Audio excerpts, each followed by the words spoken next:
Desde cedo, José sabia que sua vida não seria como a dos outros. Enquanto seus irmãos trabalhavam entre o gado e as colinas de Canaã, ele caminhava sonhando com algo que nem ele compreendia direito. O vento balançava sua túnica colorida, presente do pai Jacó, como se o próprio céu anunciasse que o destino dele seria diferente. Mas o brilho dessa túnica também despertava algo sombrio: o ciúme. José era o filho preferido, e isso, aos olhos dos irmãos, era uma ferida aberta. Eles o observavam à distância, e em cada olhar nascia mais inveja, até que uma noite José sonhou.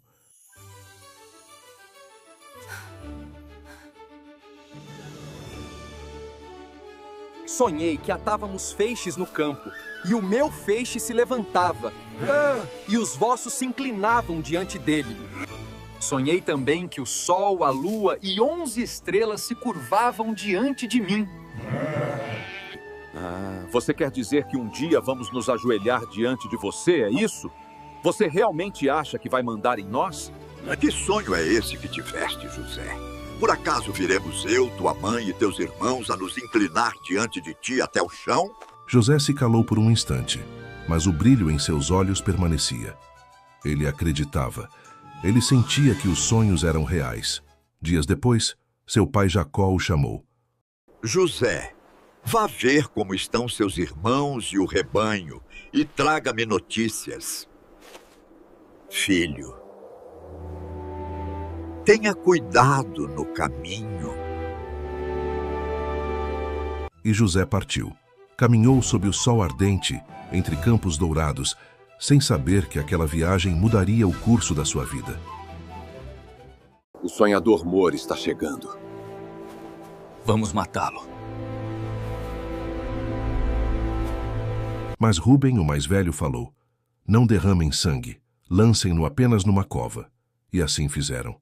José chegou com o sorriso inocente de quem trazia apenas boas intenções, mas foi agarrado, teve sua túnica arrancada e foi lançado numa cova escura e seca. O que vocês estão fazendo? E entre risadas distantes, nascia a primeira ferida de um propósito que ainda estava sendo forjado. Por que estão pelo fazendo próprio isso? Deus. Eu não fiz nada.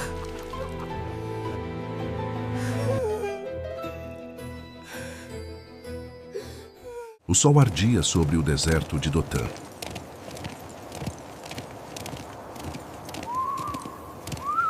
Você deveria ter visto o rosto dele. Essa foi ótima. Ele caiu direitinho. Aproveite o fundo do poço, sonhador. Ninguém vai te ouvir aqui embaixo. Rúben, me tira daqui! Ele não pode porque ele foi embora.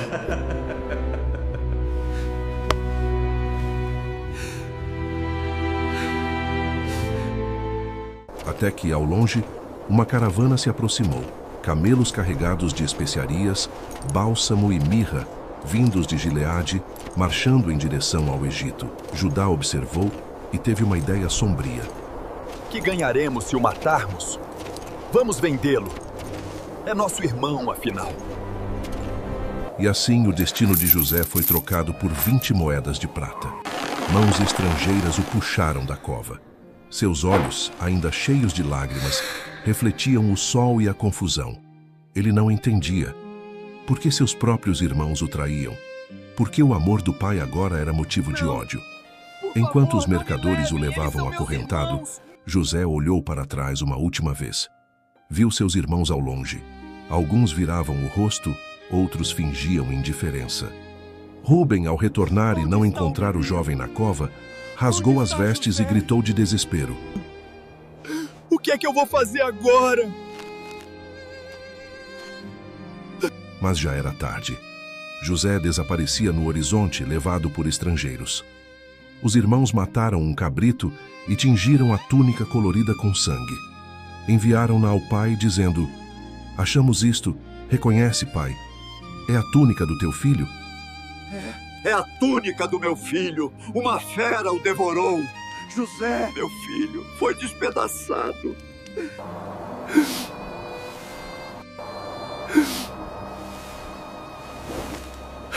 rasgou suas vestes e se cobriu com pano de saco. A casa inteira se encheu de lamento. E enquanto Jacó chorava sem consolo, acreditando que José estava morto, o jovem filho dos sonhos era levado para o Egito. Correntes nos pés, mas fé no coração. O mesmo Deus que lhe dera sonhos, agora o conduzia a um novo destino. Um caminho de dor, sim, mas também de glória. A caravana atravessou o deserto até chegar ao Egito, um império de poder, ouro e escravidão. Os muros eram altos, as praças cheias de soldados, e o som das trombetas ecoava entre os templos. No meio da multidão, caminhava José, um jovem hebreu acorrentado, vendido como mercadoria. Seus olhos observavam tudo com espanto e dor. Mas mesmo naquela terra estranha, seu coração permanecia ligado ao Deus de seus pais. Os mercadores o venderam a Potifar, um oficial de Faraó, capitão da guarda. Potifar era um homem de autoridade, temido e respeitado.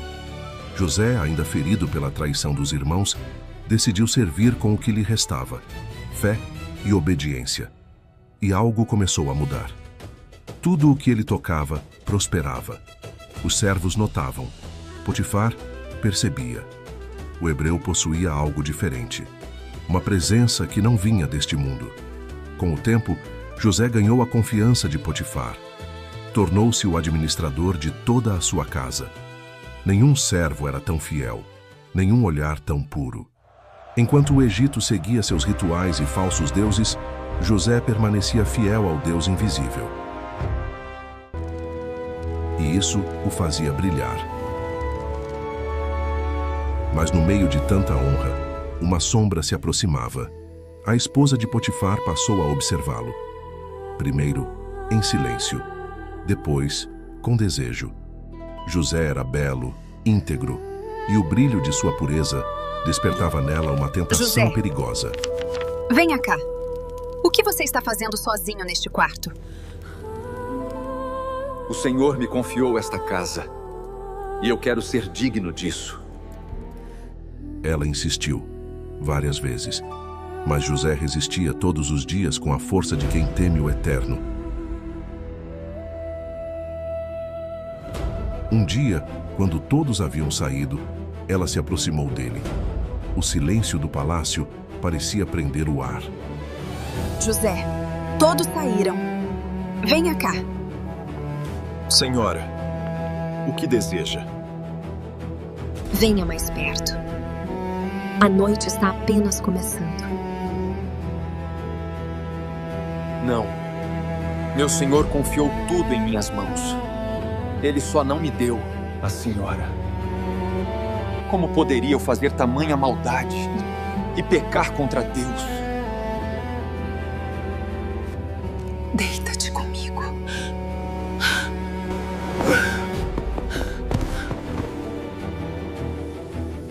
A túnica ficou nas mãos dela e o grito ecoou pelo palácio.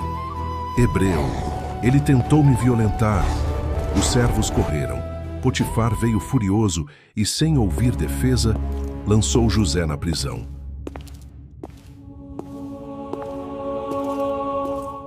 Mesmo traído, acusado injustamente e esquecido pelos homens, o Senhor continuava com ele, e dentro das sombras da prisão começava o capítulo mais profundo da sua preparação, pois antes de Deus colocá-lo no trono, precisava moldar seu coração no deserto da injustiça. O tempo passava, e José, com humildade e fé, conquistava o respeito do carcereiro. Logo foi posto sobre todos os presos, porque tudo o que fazia prosperava. Numa noite, 2 homens foram lançados na mesma prisão, o copeiro e o padeiro do faraó. O que aconteceu com vocês? Por que estão tão abatidos hoje? Tivemos um sonho, mas não tem ninguém aqui que consiga dizer o que significa. Interpretações pertencem a Deus. Me contem o sonho. O copeiro contou primeiro. No meu sonho, eu vi uma videira com 3 ramos. Ela brotava, florescia e dava uvas maduras. Eu tinha o copo do faraó na mão. Espremi as uvas e entreguei o copo a ele. Os 3 ramos são 3 dias. Em 3 dias o faraó vai te chamar de volta e te devolver o cargo. Você vai servir o copo ao rei novamente, como fazia antes. Mas, por favor, quando tudo isso acontecer, lembrem-se de mim. Fala de mim ao faraó, para que eu possa sair desse lugar. Fui trazido à força da terra dos hebreus e não fiz nada para estar aqui. O padeiro, animado, contou o seu. No meu sonho havia 3 cestos de pão sobre a minha cabeça, e no de cima havia vários tipos de comida para o faraó. Mas as aves vinham e comiam o que estava no cesto. Os 3 cestos também são 3 dias. Em 3 dias o faraó vai mandar te buscar, mas vai te condenar. E o seu corpo será pendurado, e os pássaros comerão sua carne. 3 dias depois, tudo aconteceu exatamente como José dissera. O copeiro foi restaurado, o padeiro executado. Mas o copeiro esqueceu de José. O jovem permaneceu ali mais 2 anos esperando, orando, acreditando. O mundo o havia esquecido, mas Deus nunca. Porque mesmo preso, José estava sendo preparado. E o tempo da sua libertação se aproximava como o amanhecer depois da noite mais escura. Em uma noite no palácio, o faraó, o homem mais poderoso da terra, teve um sonho. 7 vacas gordas saíam do rio Nilo, seguidas por 7 vacas magras que devoravam as primeiras.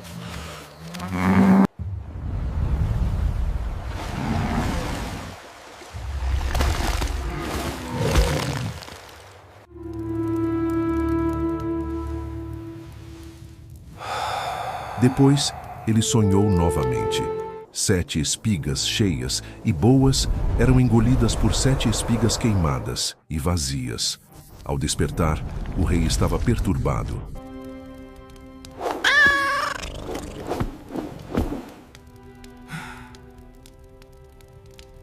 Nenhum mago, nenhum sábio do Egito conseguia interpretar o mistério. Então o copeiro, aquele que um dia estivera com José na prisão, se lembrou. Hoje me recordo do que fiz de errado. E contou sobre o hebreu, que revelava sonhos com precisão divina. Faraó mandou chamá-lo. José foi trazido às pressas. Levante-se, mude agora. Raspou-se, trocou de vestes e se apresentou diante do trono dourado. O rei o observou e disse: Eu soube que você pode interpretar sonhos. Eu não tenho o poder de revelar sonhos, mas Deus dará ao faraó a resposta certa. O silêncio tomou o salão. O faraó contou seus sonhos. José ouviu atentamente e com voz firme declarou: Os 2 sonhos são um, ó rei. Deus mostrou ao faraó o que está para acontecer. As 7 vacas gordas e as 7 espigas cheias. São 7 anos de fartura em toda a terra do Egito. Mas 7 anos de fome virão mais tarde, tão severos que a abundância será esquecida. E o sonho se repetiu porque Deus decidiu, e apressará o que determinou. Portanto, escolha um homem sábio para administrar o Egito e armazene comida. O rei se levantou, impressionado.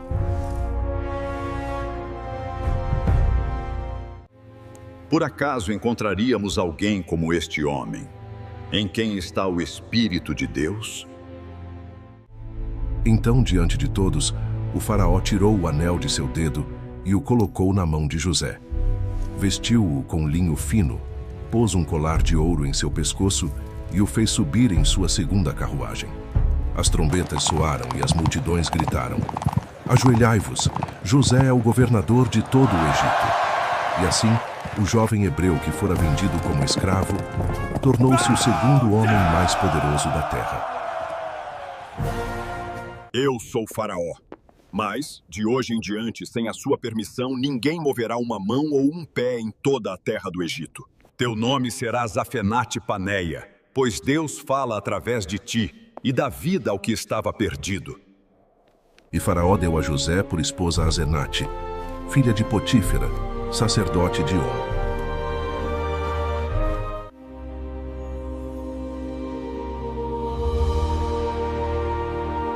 Os anos de fartura chegaram, e o Egito prosperou sob a sabedoria de José. Os celeiros se encheram como montanhas de ouro, mas conforme o tempo passou, o vento mudou.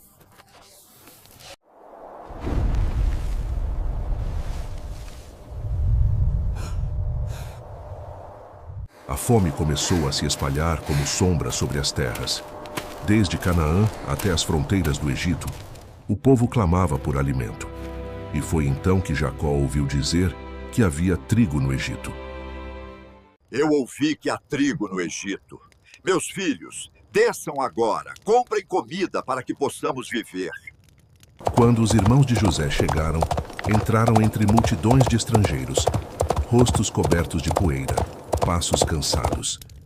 E ali, diante do trono do governador, eles se curvaram profundamente.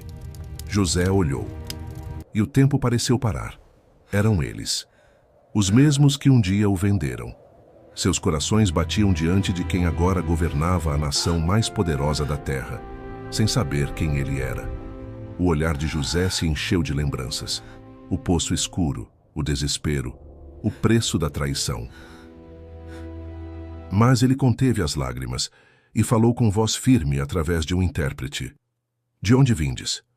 Eles responderam: da terra de Canaã, para comprar alimento. José os reconheceu, mas se fez estranho diante deles. Acusou-os de serem espiões, testando seus corações.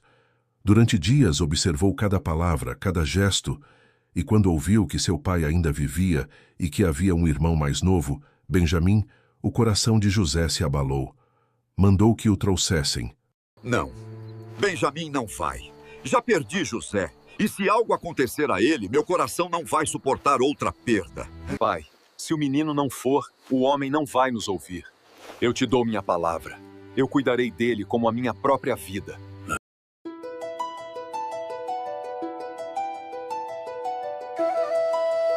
E ao ver Benjamim, seu próprio sangue, o menino que não vivera o mesmo sofrimento, José precisou sair da sala para chorar. Lágrimas que ficaram guardadas por anos, agora transbordavam. Mas ele ainda não podia revelar quem era. Colocou à prova seus irmãos mais uma vez, escondendo seu cálice na bagagem de Benjamim.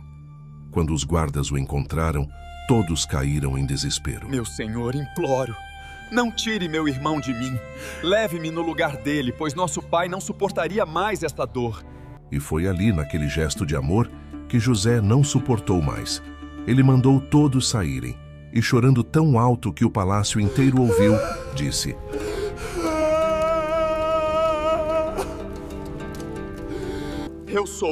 Eu sou José, o irmão de vocês, aquele que vocês venderam para o Egito. Não tenham medo, não se atormentem por causa do que fizeram. Foi Deus quem me enviou à frente de vocês para salvar vidas. Eu vivi tudo isso para que hoje estivéssemos aqui. O mal que vocês intentaram, Deus transformou em bem. O passado foi curado ali, onde o perdão venceu o ódio, e o amor cumpriu o sonho que Deus havia prometido. O Egito se tornara o refúgio do mundo. Povos de todas as nações vinham buscar alimento, e José, o governador, se tornara o braço forte de Faraó. Mas dentro dele ainda havia um coração de filho, um coração que batia com saudade de casa. Depois que se revelou aos irmãos, José enviou carroças, presentes e provisões. Depressa, digam ao meu pai: Deus me fez senhor de todo o Egito. Venha logo e não demore. Habitarás perto de mim na terra de Gósen, e nunca mais te faltará pão. Mas, pai, nós vimos com nossos próprios olhos. Ele nos enviou de volta para você. Eu não posso acreditar. Meu filho ainda está vivo. E quando viu as carroças que José enviara, o coração de Jacó reviveu. É o suficiente. Meu José vive. partirei agora. Não morrerei sem vê-lo. Caravanas avançavam sob o sol ardente, e o coração de um pai batia mais forte a cada passo. E quando chegou a Gósen, José subiu em sua carruagem real. O vento agitava sua túnica egípcia, mas seu olhar era o mesmo daquele jovem sonhador de Canaã. É verdade. E então, o momento chegou. Eu vou ver meu pai Jacó. Ele ainda vive.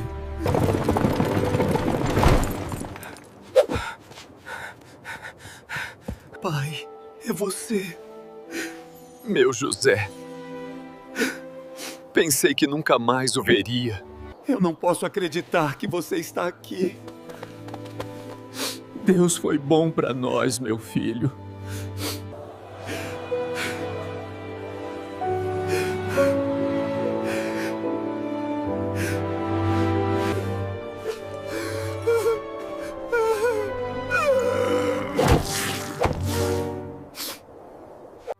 E assim, o sonho que nasceu no coração de um jovem pastor se cumpriu diante de todos. José, o escravo esquecido, tornou-se governador e salvador de sua família. Em Ramessés, o melhor da terra, Jacó e seus filhos encontraram descanso. Peguem, crianças. Há o suficiente para todos. Que bom, estou com fome.